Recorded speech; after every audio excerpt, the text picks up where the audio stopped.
Hello students, previous video के अंदर हमने केमिकल काइनेटिक्स का थ्योरेटिकल पोर्शन कंप्लीट कर लिया था। क्लियर है, हर एक चीज़ को हमने अच्छे से स्टडी किया था। अभी जो हम स्टार्ट करने जा रहे हैं वो अपने पास है एनसीईआरटी के क्वेश्चंस। क्लियर, हम यहाँ पर हर एक क्वेश्चन को, एनसीईआरटी के जितने भी क्वेश्चन है हर एक क्वेश्चन को अच्छे से सोल्व करेंगे one by one. Clear, but वो तभी हो पाएगा जब आपका थ्योरेटिकल पोर्शन क्लियर होगा। क्लियर, सोल्व करने का कोई फायदा नहीं। पहले थ्योरी को क्लियर करो, फिर न्यूमेरिकल प्रॉब्लम्स को सोल्व करो। क्लियर है, अगर आप ये क्लियर नहीं है तो आप एक बार प्रीवियस वीडियो को देखकर सभी वीडियो को, थ्योरेटिकल पोर्शन को क्लियर कर लें। क्लियर है, तो सबसे पहले इस पोर्शन को स्टार्ट करने से पहले मैं आपको एक बात क्लियर कर देना चाहता हूं कि जब भी आप न्यूमेरिकल प्रॉब्लम्स यानी किसी भी सब्जेक्ट की न्यूमेरिकल प्रॉब्लम्स को सोल्व करते हो तो सबसे पहले क्वेश्चन को अच्छे से स्टडी करो, यानी क्वेश्चन के अंदर क्या गिवन है और वहां पर क्या पूछना चाहता है आपसे। ये नहीं कि आपने फॉर्मली इस क्वेश्चन को रीड किया और डायरेक्ट आंसर पे चल दिए, नहीं। सबसे पहले ये देखो कि यहाँ पर ये क्वेश्चन क्या पूछना चाहता है और क्या इसने दे रखा है क्वेश्चन के अंदर। क्लियर है, तो हम स्टडी करते हैं। फर्स्ट क्वेश्चन अपने पास, फॉर द रिएक्शन, और ये जो क्वेश्चन है किसके, एनसीईआरटी इंटेक्स क्वेश्चन। क्लियर है, एनसीईआरटी इंटेक्स क्वेश्चन का फर्स्ट क्वेश्चन अपने पास, फॉर द रिएक्शन, रिएक्शन अपने पास कोई जिसमें आर रिएक्टेंट है, पी प्रोडक्ट है। The concentration of A reactant changes from, reactant की कंसंट्रेशन चेंज हो रही है कहां से कहां तक, 0.03 मोलर टू 0.02 मोलर। क्लियर है, और कितने टाइम में, इन 25 मिनट, इन 25 मिनट। यानी कि ये जो कंसंट्रेशन चेंज हो रही है उसके लिए टाइम गिवन है अपने पास, यानी कि यहाँ पर यहां से क्या आ जाएगा, डेल आर, और यहां से क्या आ जाएगा, डेल टी। क्लियर है, आगे क्या अपने पास, calculate the average rate of reaction. हमें क्या निकालना है, average rate of reaction using units of time, किसकी, 2 यूनिट्स में। क्लियर है, और both in minutes and second, यानी कि सेकंड की टर्म में भी आंसर निकालना है और मिनट की टर्म में भी आंसर निकालना है। क्लियर है, तो सोल्व करते हैं आंसर। सबसे पहले गिवन, यानी क्वेश्चन के अंदर क्या क्या गिवन है। क्लियर है, तो अपने पास इनिशियल कंसंट्रेशन गिवन है किसकी, रिएक्टेंट की। इनिशियल कंसंट्रेशन को मैं डिनोट कर लेता हूं आर नोट से। क्लियर है, कितनी है, 0.03 मोलर। क्लियर है, और फाइनल कंसंट्रेशन कितनी है, मान लिया मैं उसको डिनोट कर देता हूं आर से, वो कितनी है, 0.02 मोलर। क्लियर है, अब ये जो कंसंट्रेशन है रिएक्टेंट की, यानी कि 0.03 से 0.02, ये कितने टाइम में चेंज हो रही है, टाइम अपने पास गिवन है, यानी कि डेल टी गिवन है 25 मिनट।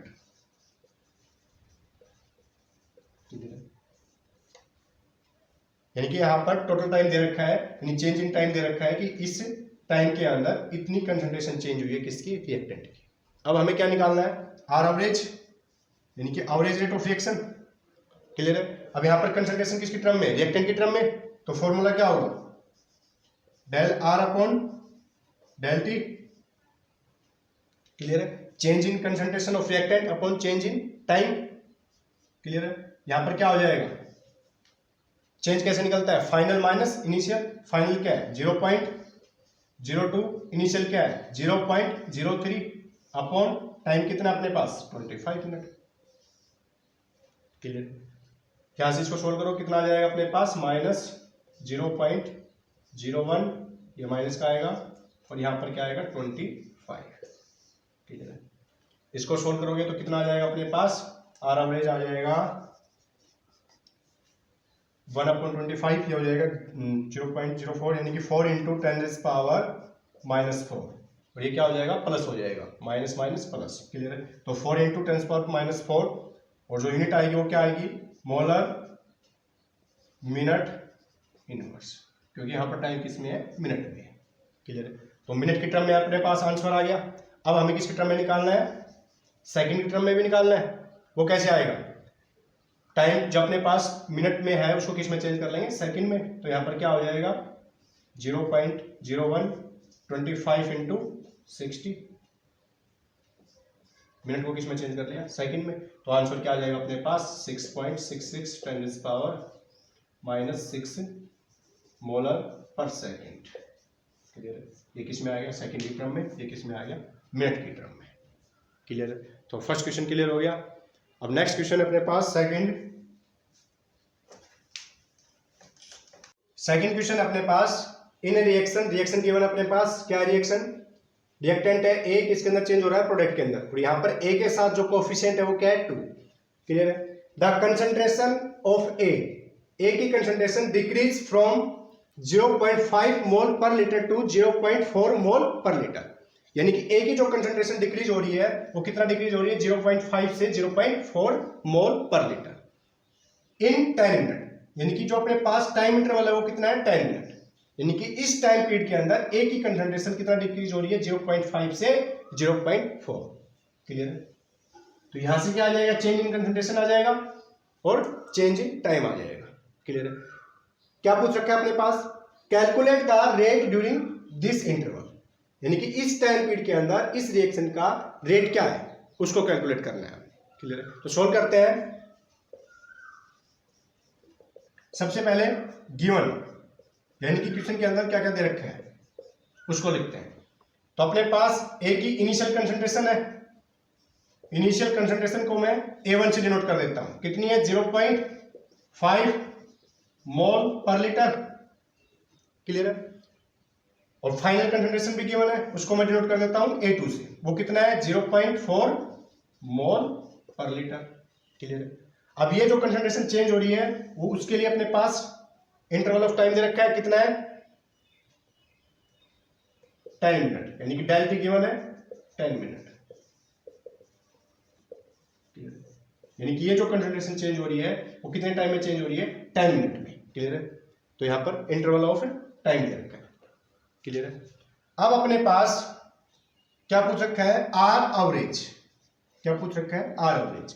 तो इस रिएक्शन के लिए एवरेज रेट ऑफ रिएक्शन क्या होगा, -1/2 del R upon del T. अब यहां पर ये 1/2 से मैंने क्यों मल्टीप्लाई किया है इस टर्म को, ये आपको पता है, क्योंकि यहां पर जो ए के साथ जो कोफिशिएंट है वो क्या है, 2। क्लियर है। तो यहां पर एवरेज रेट ऑफ रिएक्शन में हम क्या करेंगे, उस कोफिशिएंट से इसको क्या कर देंगे, डिवाइड कर देंगे, वही क्या होगा इसका एवरेज रेट ऑफ रिएक्शन। ये चीज मैं आपको बता चुका हूं, यहां पर इसको हम क्यों डिवाइड करते हैं। क्लियर है। तो यहां पर अपने पास क्या हो गया, 1/2। अब change in concentration of reactant निकालना है, चेंज कैसे आता है, फाइनल माइनस इनिशियल। तो फाइनल कंसंट्रेशन कितनी है, 0.4, इनिशियल कंसंट्रेशन कितनी है, 0.5, और चेंज इन टाइम कितना है, डेल टी कितना है, 10 मिनट। क्लियर है। तो यहां से क्या आ जाएगा, -1/2, ये कितना आ जाएगा, -0.1 अपॉन 10। क्लियर है। माइनस माइनस प्लस, तो ये क्या हो जाएगा, 0.1 2 × 10। क्लियर है। ये कितना हो जाएगा अपने पास, इसको सोल्व करो, इसको मैं क्या लिख सकता हूँ, 2 × 100, ये कितना हो जाएगा, 0.5, और ये क्या हो जाएगा, 10⁻⁻², और यूनिट क्या हो जाएगी, मोल पर लीटर पर मिनट। क्लियर, ये अपना फाइनल आंसर होगा। क्लियर है। तो समझ में आ गया सेकंड क्वेश्चन क्या है अपने पास। क्लियर है। नेक्स्ट क्वेश्चन पे चलते हैं, थर्ड क्वेश्चन पे। अब थर्ड क्वेश्चन अपने पास, फॉर ए रिएक्शन है अपने पास A + B, ए रिएक्टेंट है, B रिएक्टेंट है, किसके अंदर कन्वर्ट हो रहा है, प्रोडक्ट के अंदर। क्लियर है। The rate law is given by, इस रिएक्शन के लिए जो रेट ला है वो क्या है, rate law is equal to, rate of reaction is equal to rate constant A⁻1/2 B⁻2। Clear है। इस रिएक्शन के लिए रेट ला इक्वेशन गिवन है। फिर क्या पूछ रहा है अपने से, what is the order of reaction, यानी कि इस रिएक्शन का ऑर्डर क्या होगा। क्लियर है। और हमें पता है किसी भी रिएक्शन का जब हम ऑर्डर निकालते हैं तो हमें किसकी रिक्वायरमेंट होती है, उस रिएक्शन के लिए उसकी रेट ला इक्वेशन। अगर उस रिएक्शन के लिए अपने पास रेट ला इक्वेशन है तो हम ऑर्डर ऑफ रिएक्शन इजिली निकाल सकते हैं। क्लियर है। कैसे, अब यहां पर अपने पास रिएक्शन है A + B, प्रोडक्ट के अंदर चेंज हो रहा है, और यहाँ पर इस रिएक्शन के लिए हमें क्या निकालना है, ऑर्डर ऑफ रिएक्शन निकालना है। और यहाँ पर इस रिएक्शन के लिए रेट ला इक्वेशन क्या है, rate of reaction is equal to K A⁻1/2 B⁻2। Clear. और हमें पता है ऑर्डर ऑफ रिएक्शन क्या होता है, ऑर्डर ऑफ रिएक्शन हम कहां से कैलकुलेट कर सकते हैं, रेट ला इक्वेशन से। और कैसे कैलकुलेट कर सकते हैं, जो रेट ला इक्वेशन में जो रिएक्टेंट्स होते हैं और रिएक्टेंट्स की टर्म में जो रिएक्टेंट्स की पावर में जो कोफिशिएंट होते हैं उन्हीं का जो सम होगा वो क्या कहलाएगा, ऑर्डर ऑफ रिएक्शन कहलाएगा। तो यहाँ पर ऑर्डर ऑफ रिएक्शन क्या हो जाएगी, ऑर्डर ऑफ रिएक्शन क्या हो जाएगी अपने पास इस रिएक्शन के लिए, ये क्या है, रेट ला इक्वेशन। क्लियर है। और ऑर्डर कैसे निकलता है, जो रेट ला इक्वेशन होती है उसमें जो रिएक्टेंट्स की पावर में जो कोफिशिएंट होते हैं उन्हीं का सम क्या होता है, ऑर्डर ऑफ रिएक्शन होता है। तो क्या हो जाएगा यहाँ पर 1/2 + 2, 1/2 + 2, इन्हीं का सम क्या होगा, जो आंसर आएगा वही क्या होगा अपने पास, ऑर्डर ऑफ रिएक्शन। क्लियर है। तो ये इस रिएक्शन के लिए क्या है, ऑर्डर है। क्लियर है। तो थर्ड क्वेश्चन क्लियर हो गया। अपने फोर्थ क्वेश्चन पे चलते हैं। अपने पास फोर्थ क्वेश्चन है, रीड करना फोर्थ क्वेश्चन को।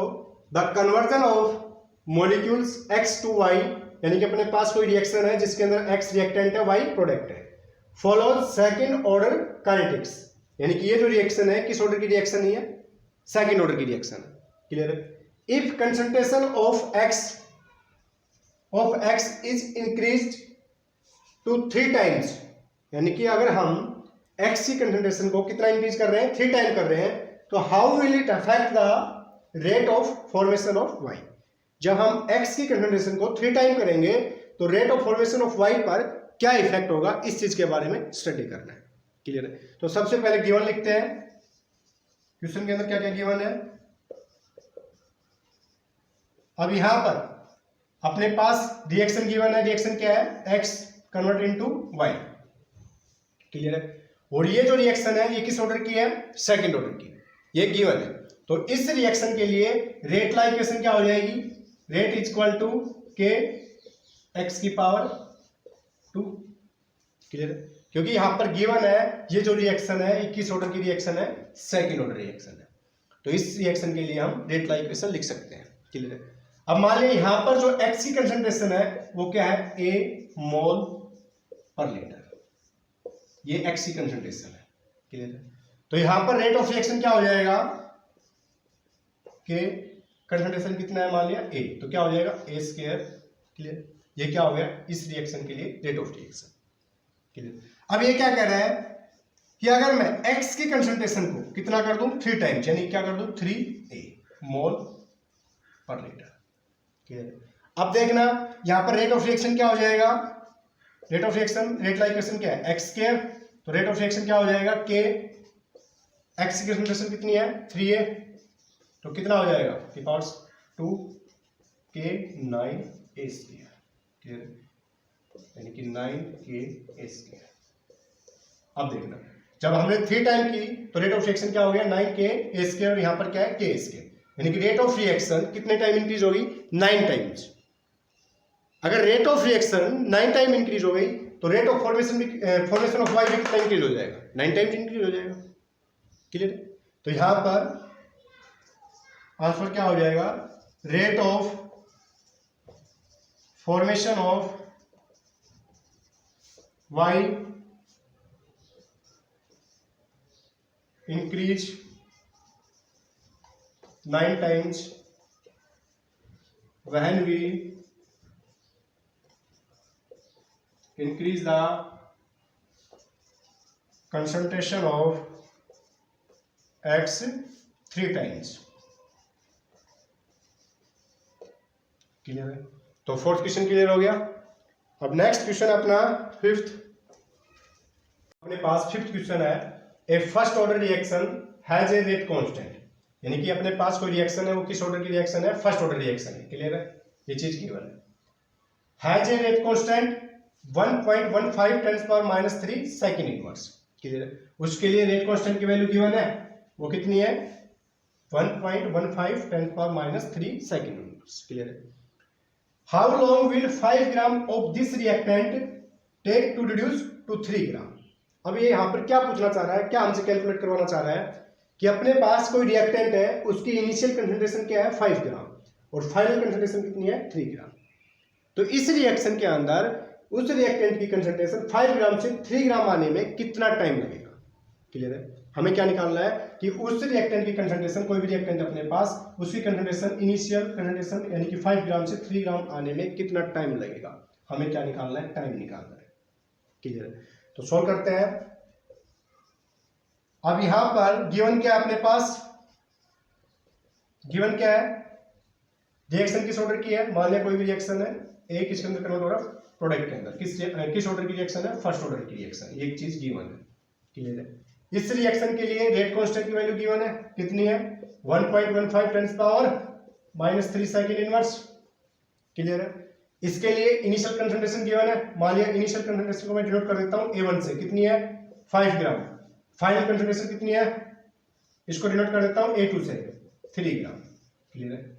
अब यहां पर हमें क्या निकालना है, टाइम, क्या निकालना है, टाइम, यानी कि ए की कंसंट्रेशन को 5 ग्राम से 3 ग्राम होने में कितना टाइम लगेगा, उस चीज को कैलकुलेट करना है, क्लियर है। अब यहां पर फर्स्ट ऑर्डर रिएक्शन, ये कौन सी ऑर्डर रिएक्शन है, फर्स्ट ऑर्डर, ये चीज गिवन है। तो फर्स्ट ऑर्डर के लिए, ऑर्डर रिएक्शन के लिए जो इंटीग्रेटेड फॉर्म होती है रेट ऑफ रिएक्शन के लिए, वो क्या होती है, time is equal to 2.303 upon K log initial concentration upon final concentration, clear है। ये रेट ऑफ रिएक्शन की फॉर्म में, यानी इंटीग्रेटेड फॉर्म में सभी को पता है, क्लियर है, ये हम सब स्टडी कर चुके। अब यहां पर अपने को क्या कैलकुलेट करना है, टाइम कैलकुलेट करना है। रेट कांस्टेंट गिवन है, इनिशियल कंसंट्रेशन गिवन है, फाइनल कंसंट्रेशन गिवन है, वैल्यू पुट करो, आंसर आ जाएगा आपका। तो यहां पर वैल्यू पुट करो, time is equal to 2.303, K की वैल्यू कितनी है 1.15 10 to power -3 log initial concentration कितनी है 5 ग्राम और फाइनल कितनी है 3, क्लियर है। इसको सोल्व करोगे तो आपके पास 2 10 टू पावर 3 आएगा, क्लियर है। और log 5/3 कितना होता है 1.667, क्लियर है।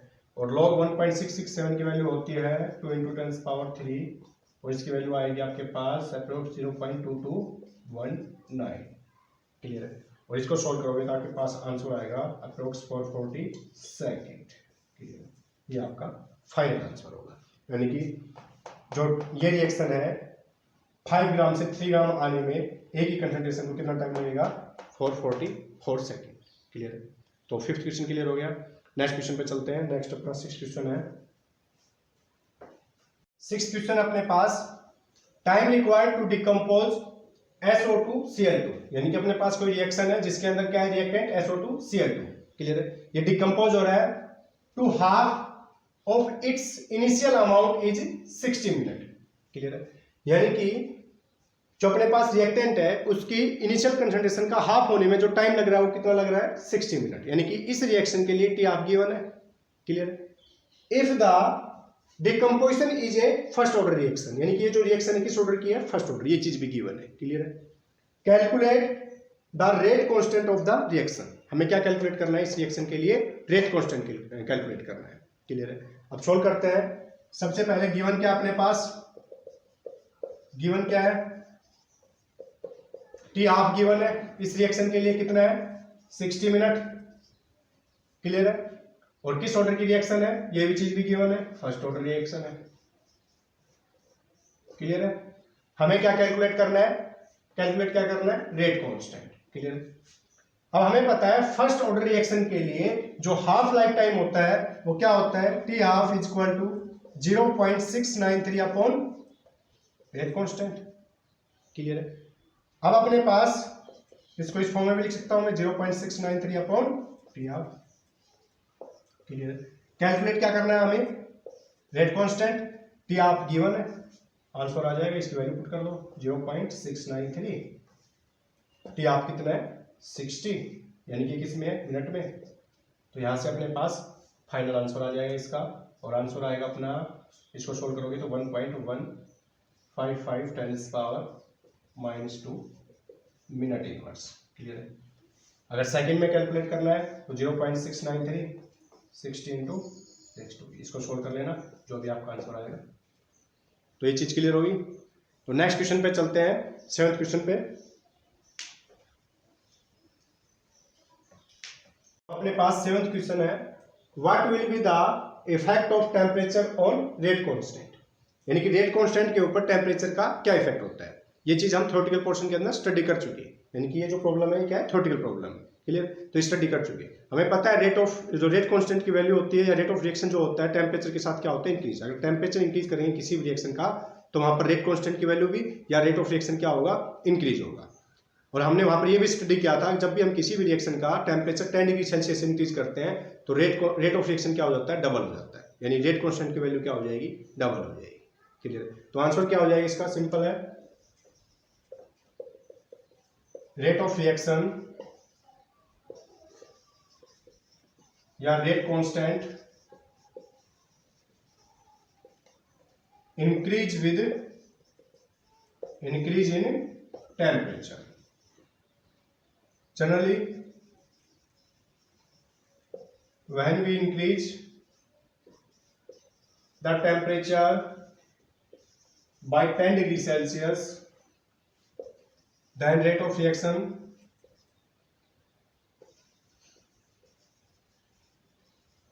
becomes double. क्लियर है?